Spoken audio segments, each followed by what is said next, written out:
Við erum mættir hérna í hobbyherbergi íslenska landsliðsins en hérna geta steytt sér stundir í FIFA og póker og svona. Þetta hressandi.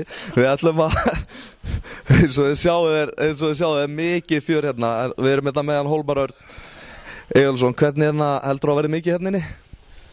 Já, ég gerir fastlega ráð fyrir því. Ég allt til alls. PlayStation, pókerborð, fúsball og bara allur pakkinn. Ertu mikið í pókernum? Nei, jú, ég mikið í honum, en ég vinn ekki mikið, sko. Ég frekar slagur, sko. Já, en þeim betri í FIFA bara? Ég ætla að vona það. Ég ætla að taka leik við Nóra á eftir, sjá hvað hann getur. En ég verð að segja, ég held ég sé ekki sigurstranglegur, sko. En það kannski skiptir mestu máli bara að vera með, eða ekki? Jú, það er einmitt það sem við tölum bara að vera með. Samvinna saman sem vinna. Luka Kostic og bara allur pakkinn. Já, þið eru með skemmtilegan sektarsjóð. Það er eitthvað mikið að hressandi stöfi í honum? Já, þið eftir að finna fyrir honum mjög líklega, held ég. Og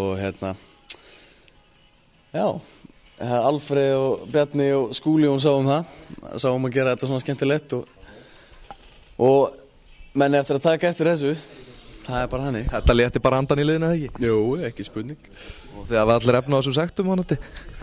Já, þetta er ekki mjög mikið sekt, þannig að þetta er allt í lagi, sko. En menn klikka eitthvað, þá er það, menn ekkert að fara á hausinn, alltaf.